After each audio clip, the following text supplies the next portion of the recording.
ਅਸੀਂ ਸਾਰੇ ਹੀ ਉਸ ਮਾਲਕ ਦੀ ਮਾਨਤ ਆ, परमात्मा की मानत हाँ,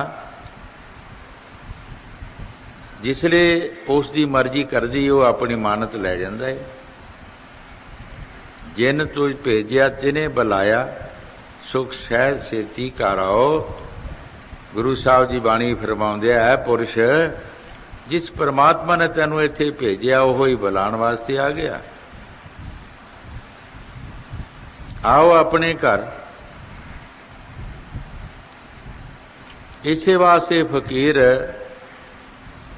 सानू हमेशा समझाते रहे, चाहे किसी भी समाज में आए, चाहे हिंदुओं में आए, मुसलमानों में आए, कोई गरीब समाज में आए, उन्हें सानू यही समझाया भाई ना इत्थे कोई रहा ना किसे रहना। स्वामी जी महाराज बाणी च फरमाउंदे है, ये तो घर है काल का, घर अपना मत जान, निश्चय करके मानियो जो अब कहू बखान। है पुरुष देखी किते अपना घर ना बना के बह जाए। ये काल का देश है, काल का घर है, इथों एक दिन असी जाना ही जाना है। फरीद साहब जी महाराज बाणी च फरमाउंदे है, कंधे उत्ते रुखड़ा कब तक बने तीर, दरिया के किनारे ते जिहड़ा दरख्त है वो कितने चिर अपने आप को जींदा समझ सकता है। की पता किस वक्त दरिया की लहर आनी है और उस दरख्त नूं रोड़ के लै जाना है।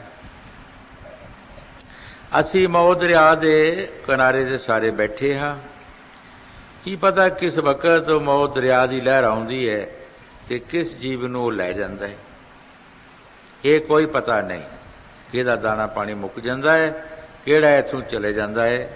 ये साडियां मिथियां मथाइयां गल्लां नहीं, जिहड़ियां कोई चेते नहीं हुंदियां वो अगे आ जांदियां, कोई मिथी मथाई नहीं हुंदी वो अगे आ जांदी। ये कानून जिहड़ा परमात्मा दा, ये कानून उसने अपने पास ही रखिया है। आउणा या जाना ये किसी दे हथ नहीं, कोई गारंटी नहीं। हर इंसान दुनिया ते आउंदा है, हर एक चीज़ की कुछ ना कुछ गारंटी है, लिखत पढ़त होंदी है, लेकिन इस इंसान की कोई गारंटी नहीं, कोई लिखत पढ़त नहीं। कितने चिर रहना है, कितने कद जाना है, ये कोई पता नहीं। इसे वास्ते महापुरख फरमाउंदे है कि जल्दी तो जल्दी उस परमात्मा की भगती कर लै, नेक पाक कर्म कर लै। ये नहीं पता किहड़ा समा आ जाना, काम रह गया तो रह गया, अगर कर लिया तो कर लिया, जिहदा रह जाएगा उन्होंने फिर आना पएगा। जिहड़ा काम करना वो करना ही करना है। जिस तरह तुसीं दुनिया का कोई काम करदे हो, जे रह जाता राह पै जाती है, सवेरे फिर उस काम नूं करना पैंदा है। अगर साडा काम भी रह जाएगा, सानू फिर मुड़ के जन्म लेना पैणगे, आना पएगा सानू। इस वास्ते संत कहते हैं, भाई तू अपना काम कर ले। अपना काम साडा सत्संग, भजन सिमरन, साध संगत की सेवा, जिहदे नाल साडा भला होना है। ये दुनिया दीयां चीज़ां ना किसी पास दौलत माया रहिंदी है, ते ना किसी पास परिवार रहिंदा है, ना ही सज्जन मित्र रहिंदे है, ना किसी के साथ कोई जांदा है, ना कोई आउंदा है। एक शाहूकार जी हजूर कई बार साखी सुणाउंदे हुंदे सी, तेरे घरों चले जाना, तू जो इंतजाम करना कर ले। उसने की कीता, एक मकान बनाना शुरू कर दिता पिंड दे बाहरले पासे। एक लकड़ का थंम सी, उहदे विच पोल करके ते सारी सब कुछ बेच वट के सोना खरीद लिया, सोने के सरिये बना के उहदे विच दे दिते, मकान बना लिया। हुण मंजा डाह के बैठ गया, ये सोचदा, कहंदा माया तू हुण किधर जाएगी, मैं तैनूं देख किस तरह काबू कीता हैगा। और दस्सिया भी कि फलाने पिंड फलाने बंदे दे घर मैं जाना है। लागे छोटी जी नदी वगदी सी, ਹੜ੍ਹ ਆਇਆ, ਥੱਲੇ ਥੱਲੇ ਪਾਣੀ ਆਇਆ, ਮਕਾਨ ਰੁੜ ਗਿਆ। ਉਹ ਬੰਦਾ ਬਹੁਤ ਗਰੀਬ ਸੀ। ਜਦ ਵੀ ਕਦੀ ਬੱਦਲ ਪੈਣਾ, ਹੜ੍ਹ ਆਉਣਾ, ਉਸਨੇ ਦਰਿਆ 'ਤੇ ਆਉਣਾ, ਕੋਈ ਲੱਕੜ ਮੁੰਡ ਲੱਭਣੀ, ਉਹਨੂੰ ਪਾੜ ਕੇ ਬਾਜ਼ਾਰ ਵੇਚਣਾ, ਉਹਦੇ ਤੋਂ ਗੁਜ਼ਾਰਾ ਕਰਨਾ। ਜਿਸ ਵਕਤ ਉਹ ਕੁਦਰਤੀ ਆਇਆ ਸੀ, ਉਹਨੂੰ ਉਹ ਥੰਮ ਲੋਹੇ ਦਾ ਜਿਹੜਾ ਲੱਕੜ ਦਾ ਸੀ ਲੱਭ ਗਿਆ, ਘਰ ਲੈ ਗਿਆ। ਜਦੋਂ ਉਸ ਨੇ ਉਸ ਨੂੰ ਪਾੜਿਆ ਪੁੜਿਆ ਦੜਿਆ, ਉਹਦੇ ਵਿੱਚ ਸੋਨਾ ਨਿਕਲਿਆ। ਤੇ ਅਕਲ ਬੰਦੇ ਵਿੱਚ ਨਹੀਂ ਹੈ, ਅਕਲ ਮਾਇਆ ਵਿੱਚ ਹੈ। ਜਦੋਂ ਜਿੱਥੇ ਵੀ ਇਹ ਜਾਂਦੀ ਹੈ, ਇਹਨੂੰ ਵੀ ਅਕਲਾਂ ਦੇ ਦਿੰਦੀ ਹੈ। ਕਈ ਤਰ੍ਹਾਂ ਦੇ ਉਹਦੇ ਅੰਦਰ ਫੁਰਨੇ ਆ ਜਾਂਦੇ ਹੈਗੇ। ਉਸ ਨੇ ਉਹਨੂੰ ਵੇਚ ਕੇ ਸੋਨੇ ਨੂੰ ਕੀ ਕੀਤਾ, ਦੁਕਾਨ ਬਣਾ ਲਈ, ਸੌਦਾ ਪਾ ਲਿਆ, ਸ਼ਾਹ ਬਣ ਕੇ ਬੈਠ ਗਿਆ। ਉਸ ਸ਼ੌਕਾਰ ਨੇ ਸੋਚਿਆ ਕਿ ਮੈਂ ਦੇਖਾਂ ਤਾਂ ਸਹੀ, ਜਿੱਥੇ ਮਾਇਆ ਨੇ ਕਿਹਾ ਸੀ ਮੈਂ ਜਾਣਾ ਹੈ, ਕਿਆ ਗਈ ਵੀ ਹੈ ਜਾਂ ਨਹੀਂ। ਪੁੱਛਦਾ ਪਛਾਣਦਾ ਉਸ ਪਿੰਡ ਵਿੱਚ ਆ ਗਿਆ। ਉਸ ਦੇ ਘਰ ਆ ਗਿਆ, ਦੁਕਾਨ 'ਤੇ ਬੈਠਾ ਸੀ। ਪੁੱਛਿਆ ਕਿ ਭਾਈ ਫਲਾਣੇ ਦਿਨ ਤੈਨੂੰ ਕੋਈ ਲੱਕੜ ਲੱਭੀ ਹੈ ਦਰਿਆ ਦੇ ਵਿੱਚੋਂ? ਕਹਿੰਦਾ ਹਾਂ ਲੱਭੀ ਹੈ। ਕੀ ਨਿਕਲਿਆ ਉਹਦੇ ਵਿੱਚੋਂ? ਕਹਿੰਦਾ ਸੋਨਾ ਨਿਕਲਿਆ। ਕਹਿੰਦਾ ਠੀਕ ਹੈ, ਮੇਰੇ ਘਰੋਂ ਆਇਆ ਉਹ ਸਭ ਕੁਛ। ਉਸ ਨੇ ਸੋਚਿਆ ਚਲੋ ਕੁਛ ਇਹਨੂੰ ਦੇ ਦਿੰਦੇ ਹਾਂ, ਮਿਲ ਜੁਲ ਕੇ ਗੁਜ਼ਾਰਾ ਕਰ ਲੈਂਦੇ ਹਾਂ। ਉਸ ਨੂੰ ਕਿਹਾ ਕੁਛ ਤੂੰ ਲੈ ਜਾ। ਕਹਿਣ ਲੱਗਾ ਨਹੀਂ, ਹੁਣ ਇਹਨੇ ਰਹਿਣਾ ਨਹੀਂ ਹੈ, ਇਹ ਆ ਗਈ ਹੈ ਮੇਰੇ ਘਰੋਂ, ਕੁਛ ਆਟਾ ਲੈ ਜਾ। ਉਸਨੇ 2-4 ਕਿਲੋ ਆਟਾ ਪਾ ਦਿੱਤਾ, ਛੋਟੇ ਛੋਟੇ ਟੋਟੇ ਸੋਨੇ ਦੇ ਕਰਕੇ ਉਹਦੇ ਵਿੱਚ ਪਾ ਦਿੱਤੇ ਕਿ ਚਲੋ ਇਸ ਤਰ੍ਹਾਂ ਹੀ ਲੈਂਦਾ, ਇਸ ਤਰ੍ਹਾਂ ਲੈ ਜਾਏਗਾ। ਘਰ ਗਿਆ, ਇੱਕ ਮੰਗਤ ਆਇਆ, ਬੁੱਕ ਭਰ ਕੇ ਉਸੇ ਆਟੇ ਦੇ ਵਿੱਚੋਂ ਮੰਗਤ ਦੀ ਝੋਲੀ ਪਾ ਦਿੱਤਾ। ਉਹ ਜਿਤਨੇ ਟੋਟੇ ਹੀ ਸੋਨੇ ਦੇ ਸਾਰੇ ਵਿੱਚ ਚਲਾ ਗਏ, ਉਹ ਮੰਗਤ ਦੀ ਝੋਲੀ ਵਿੱਚ ਪੈ ਗਏ। ਉਹ ਮੰਗਤ ਜਦ ਉਸ ਪਿੰਡ ਗਿਆ, ਝੋਲੀ ਭਾਰੀ ਹੋਈ, ਉਸੇ ਦੁਕਾਨ 'ਤੇ ਵੇਚਣ ਵਾਸਤੇ ਚਲਾ ਗਿਆ। ਜਦੋਂ ਉਸਨੇ ਆਟਾ ਉਹ ਵੇਚ ਦਿੱਤਾ, ਉਹਨੇ ਹੱਥ ਮਾਰਿਆ ਤੇ ਉਹ ਟੋਟੇ ਸੋਨੇ ਦੇ ਵਾਪਸ। ਸੋਚਦਾ ਹੈ ਵਾਕਿਆ ਹੀ ਜਿੱਥੋਂ ਇਹਨੇ ਜਾਣਾ ਹੈ, ਇਹਨੇ ਰਹਿਣਾ ਹੈ।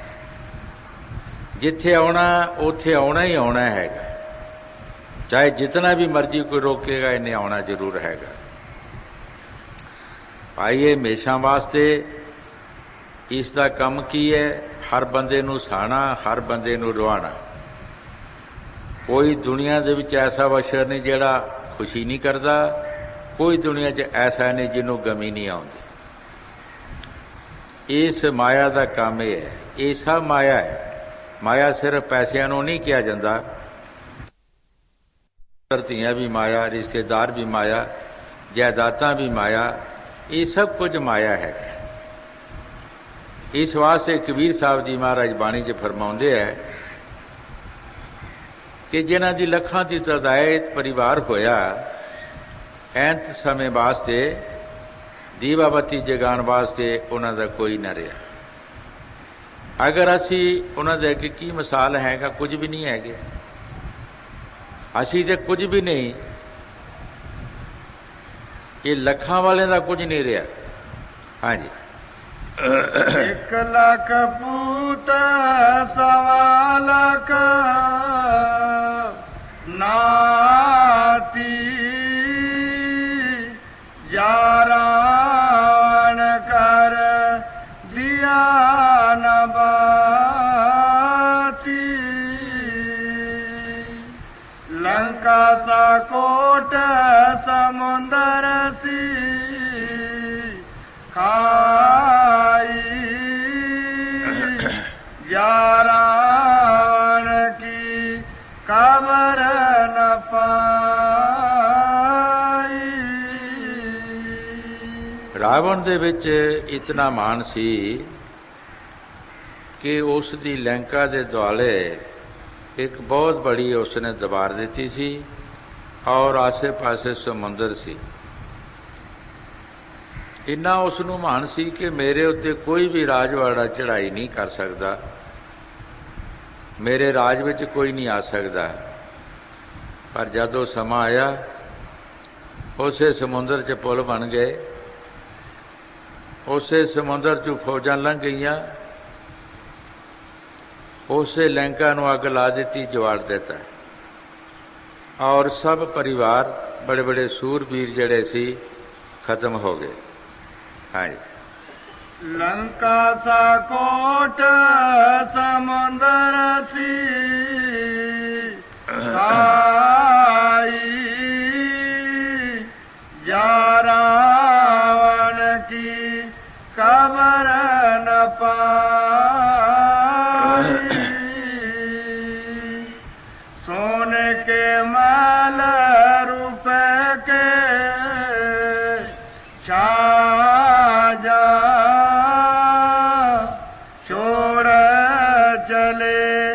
नगरी के राजा। कबीर साहब जी महाराज बड़े प्यार नाल फरमा रहे हैं, देखो कितने अमीर पातशाह सन, सोने दियां महल माड़ियां, आ रुपए दे आशान छेड़ जेड़े असी बनाउंदे हां, ये चांदी दे सन। और ऐसा समा आया सब कुछ छोड़ के चला गया। इसे वास्ते बाणी च फरमाया है पुरुष तू नंगा आया ते नंगा सदासी, नांगो आया नांगो सदासी, तू नंगा दुनिया ते आया और तू नंगे चले जाना। ये जितना भी मटीरियल तू इकट्ठा किया है इत्थे इत्थे दा इत्थे रह जाना। ये ना साथ लैके कोई आया ते ना ही साथ लैके जाना है। सिर्फ साडे अमल जो असी दुनिया च काम करना है वो साड़ियाँ एक यादगिरियाँ ने, वो साड़ी जायदाद है। पिछले इतिहास पढ़ो, जिन्हें जिन्हें महापुरखा ने नेक पाक कर्म किए है, बंदगियाँ कीतियां ने, उन्हां दी वो जायदाद बन गई है। आज तक नहीं, यहाँ तक चंद्रमा और सूरज चढ़ता रहेगा, उन्हां दियां यादगिरियां जिहड़ियां ने वो कायम रहणगियां। उन्हां दियां वो जायदादां कोई छीन नहीं सकता, उन्हां नूं कोई कैंसल नहीं कर सकता, वो हमेशा वास्ते कायम रहणगियां। और हिंदू मुसलमान गरीब मीर उन्हां दे दिन दिहाड़ां तों फायदा लैंदे है। हर एक नूं कई बार मैं सोचिया जिहड़े मनदे है उन्हां तों फायदा ही फायदा, जिहड़े नहीं मनदे उन्हां नूं भी फायदा है।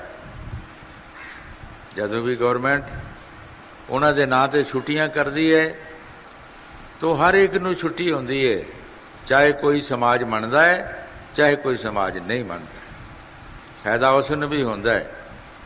इसे वास्ते फकीरां दी कमाई जिहड़ी है वो एक मुश्तरका कमाई हुंदी है। वो ऐसी कमाई हुंदी है जिहदे हिस्सेदार तमाम दुनिया हुंदी है,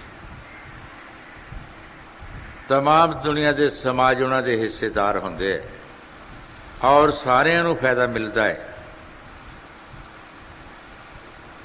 इस वास्ते कबीर साहब जी फरमा रहे हैं, देखो एडियां वड्डियां जायदादां वाले नहीं रहे कि असी कौन हाँ, साढ़े पास की है, साढ़े पास केड़ी जायदाद है। केडे बड़े सूरबीर सन और 4 वेद उन्होंने पढ़े सन। 4 वेद आज तक कर किसी ने पढ़े ही नहीं।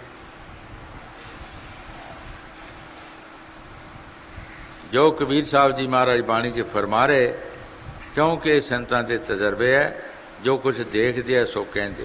हाँ जी, के महल रुपए के शाहजहां छोड़ चले नगरी के राजा। कोई करे महल कोई करे टाटी, उड़ जाए हंस पड़ी रहे माटी। भाई जदों मकान खाली, जिस मकान विच कोई रहिंदा नहीं, उस मकान विच कई चीज़ां वास कर जांदियां ने। और कई चीज़ां उत्थे बैठ जांदियां ने, कई कुछ पै जांदा है, पर जिथे कोई वसदा नहीं, जिहदे विचों रूह आत्मा निकल जाती, वो मिट्टी रह जाती, और एक डरावना बन जाता है। यही साडी मिट्टी जिहड़ी है, ये सोहनी लगती है, चलती फिरती है, काम काज करती है। एक रूह बुत का झगड़ा होया, आपस अंदर जवाब सवाल होए। बुत ते कहंदा रूहा फेर मिले एक वारी, तेरे वाज डरावना बनिया, हर कोई मेथों डरदा। जिमीदारां ने पैलियां विच डरावने बना के रखे हुंदे है। तेरे वाज डरावना बनिया, हर कोई मेथों डरदा, कड्डो कड्डो सारे कहंदे जो कोई टंगों फड़दा। बुत कहंदा है रूह, तू मेरे विचों चलिया कदे फेर भी मिलेगा। देख तेरे बिना मैं डरावना हाँ, मैं डरावना तेरे बिना, मेरी कोई शोभा नहीं। एक तेरे नाल मेरी शोभा है। चाहे किसी राजे महाराजे की देह है, किसी शौकार दी है, किसी बड़े छोटे दी है, सिर्फ एक उस आत्मा के पिछे इसकी शोभा है जी। जदों वो विच नहीं है, ये कुछ भी नहीं है। ये किसी काम जोगा नहीं। महापुरखा ने पशुओं का भी अंदाजा ला के दसिया है। पशु मरे 10 काज सवारे, नर मरे किसी काज ना आवे। पशुओं का अंदाजा दसिया है कि पशु भी मरदा है, तो वह भी कई उस दे काम, हड्ड भी काम आउंदे है, चमड़े भी काम आउंदे है, कई कामां विच आउंदा है। वो जीउंदा भी साडा काम करदा, मरिया भी साडा काम करदा है। लेकिन इंसान की करता है? बहुत बड़ी जायदाद बन जाती है। उस जायदाद का लखां करोड़ां जीव जिहड़े वो फायदा लेंदे हैं, और एक उसकी सिक्ख्या बन जाती है, वो एक उसका एक निशाना बन जाता है। उहदे पासों लखां करोड़ां जीव जिहड़े है वो फायदा लेंदे है। अगर नेक पाक कर्म नहीं करता, गलत कर्म करता है, फिर उसका कोई फायदा नहीं। या दुनिया ते आया या नहीं आया। एक फकीर ने फरमाया है कि क्या आदम जिहड़ा है, इसनूं आदमी क्यों कहीदा? आदम, जे दम आया तो आदमी है, अगर नहीं दम आया तो कुछ भी नहीं। जे दम आ गया तो आदमी है, जे नहीं दम आया तो कुछ नहीं। सवा गिठ श्वास साडा शरीर तो बाहर जाता है, की पता आवे या नहीं आवे। जे आ गया तो आ गया, नहीं आया तो गया। ये इसकी कोई गारंटी है? महापुरखों के तजर्बे है। सब कुछ दुनिया से देख के उन्होंने अपनी कुर्बानी उस परमात्मा दे दी होंदी है। वो ईश्वर की भगती करते हैं, ईश्वर का नाम जपते हैं, जिहड़ी उन्हां दी एक ठोस जायदाद बन जाती है। जिस जायदाद नूं पानी नहीं रोड़ सकता, अग नहीं जला सकती, कोई चोर नहीं उस नूं लै सकता, वो उन्हां दी जायदाद बन जाती है। वो जायदाद लखां करोड़ां जीवां नूं फायदा देंदी है। आज असीं पिछले जितने भी महापुरख होए है, उन्हां दीयां बाणियां पढ़ के अपने मन नूं शांति लियाउंदे हैं, अपने मन च कोई धीरज लियाउंदे हैं। उन्हां दीयां बाणियां पढ़ के कुछ ना कुछ उहदे विचों असीं सिੱਖਿਆ लैंदे हैं। क्यों? उन्हां जो कीता वो एक बहुत बड़ी उन्हां दी जायदाद और उहदा फायदा जिहड़ा असीं आम लोग जिहड़े लैंदे हैं। ये जायदाद नहीं, ये कुछ भी नहीं। ये जिउंदियां भी दुखदाई है और बाद विच भी दुखदाई है।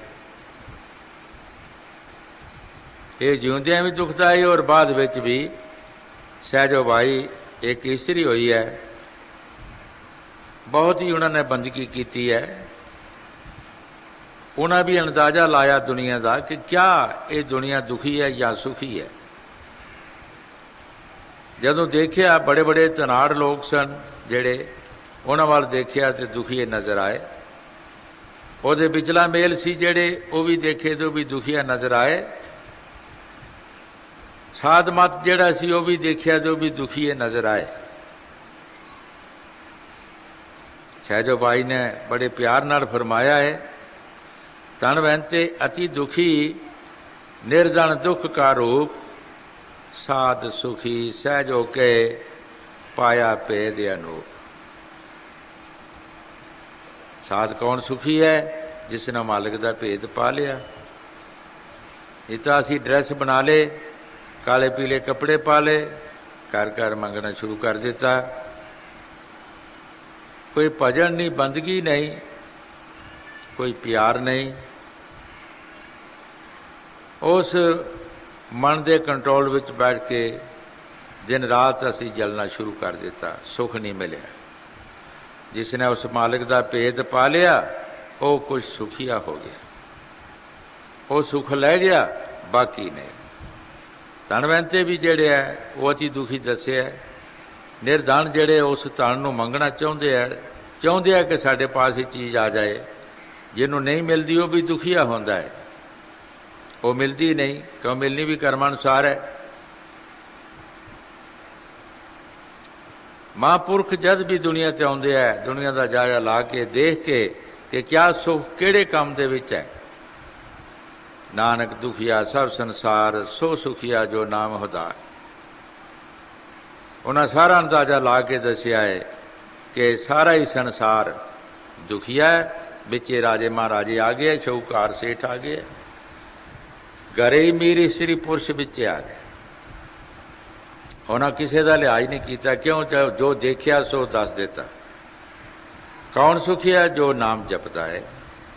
ਹਾਏ ਕੋਈ ਹਿੰਦੂ ਹੈ, ਮੁਸਲਮਾਨ ਹੈ, ਗਰੀਬ ਹੈ, ਅਮੀਰ ਹੈ, ਇਸਤਰੀ ਹੈ, ਪੁਰਸ਼ ਹੈ, ਕੋਈ ਵੀ ਹੈ, ਉਹ ਸੁਖ ਲੈ ਗਿਆ, ਬਾਕੀ ਕੋਈ ਸੁਖ ਨਹੀਂ। ਇਸੇ ਚੀਜ਼ ਨੂੰ ਅਸੀਂ ਬੜੀ ਮੁਸ਼ਕਲ ਖੂਨ ਪਸੀਨੇ ਨਾਲ ਅਸੀਂ ਇਸ ਮਾਇਆ ਨੂੰ ਇਕੱਠਾ ਕਰਦੇ ਹਾਂ। ਚੋਰ ਪੈਂਦੇ ਲੁੱਟ ਕੇ ਲੈ ਜਾਂਦੇ ਹੈ, ਉਹੀ ਸਾਡੀ ਦੁਖਦਾਈ ਬਣ ਜਾਂਦੀ ਹੈ। ਉਸੇ ਵਿੱਚ ਅਸੀਂ ਖੁਸ਼ੀਆਂ ਕਰਦੇ ਹਾਂ, ਉਸੇ ਵਿੱਚ ਅਸੀਂ ਰੋਣਾ ਸ਼ੁਰੂ ਕਰ ਦਿੰਦੇ ਹਾਂ। ਫਕੀਰ ਜਿਹੜੇ ਹੈ ਉਹ ਕਹਿੰਦੇ ਹੈ, ਭਾਈ ਜੋ ਤੇਰੀ ਪ੍ਰਲਬਧ ਤੇਰੇ ਪਾਸ ਹੀ ਆਉਣੀ ਹੈ, ਲੇਕਿਨ ਤੂੰ ਨਾਮ ਜਪ, ਈਸ਼ਵਰ ਦੀ ਭਗਤੀ ਕਰ। ਜਿਹੜੀ ਜਾਇਦਾਦ ਤੇਰੇ ਸਾਥ ਜਾਵੇ ਔਰ ਤੈਨੂੰ ਸੁਖ ਦੇਵੇ। ਹਾਂਜੀ। ਕੋਈ ਕਰ ਮਲ ਕੋਈ ਕਰੇ ਟਾਟੀ, ਉੜ ਜਾਏ ਹੰਸ ਪੜੀ ਰਹੇ ਮਾਟੀ, ਆਵਤ ਸੰਗ ਨ ਜਾਤ ਸੰਗਾਤੀ, ਕਹਾਂ ਪੈਦਲ ਬਾਂਧੇ ਹਾਥੀ। ਗੁਰੂ ਸਾਹਿਬ ਜੀ ਬੜੇ ਪਿਆਰ ਨਾਲ ਫਰਮਾ ਰਹੇ ਹੈ ਕਿ ਭਾਈ ਨਾ ਇਹ ਤੇਰੇ ਸਾਥ ਆਈ ਹੈ ਤੇ ਨਾ ਤੇਰੇ ਸਾਥ ਜਾਣਾ ਹੈ। ਬੜੇ ਬੜੇ ਰਾਜੇ ਮਹਾਰਾਜੇ ਹੈ, ਫੌਜ ਰਹਿ ਜਾਂਦੀਆਂ ਨੇ, ਖਜ਼ਾਨੇ ਰਹਿ ਜਾਂਦੇ ਹੈ, ਆਪ ਚਲਾ ਜਾਂਦੇ ਨਾ। ਇਹ ਸਾਡੇ ਸਾਥ, ਸਾਡੇ ਅਮਲ, ਸਾਡੇ ਨੇਕ ਪਾਕ ਜਿਹੜੇ ਕਰਮ ਨੇ ਉਹ ਸਾਡੇ ਸਾਥ ਜਾਣਗੇ, ਉਹਨਾਂ ਦਾ ਸਾਨੂੰ ਫਾਇਦਾ ਮਿਲੇਗਾ। ਹਾਂਜੀ। ਆਵਤ ਸੰਗ ਨ ਜਾਤ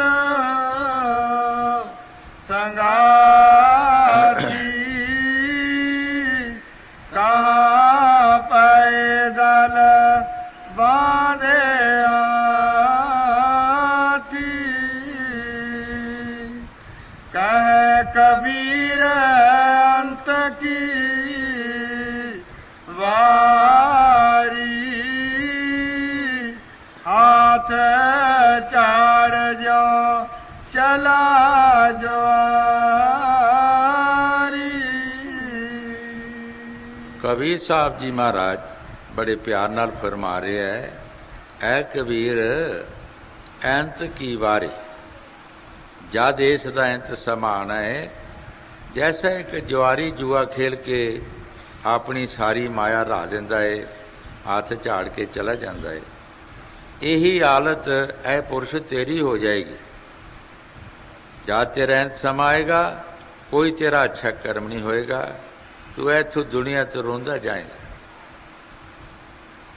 तेनू कोई फायदा नहीं मिलिया इस जन्म का, जिहा जन्म आया जिहा नहीं आया। जैसे दुनिया दे विच दूसरे जन्म आए, वैसा तुम ही आ गए। हाँ जी। कह कबीर अंत की बात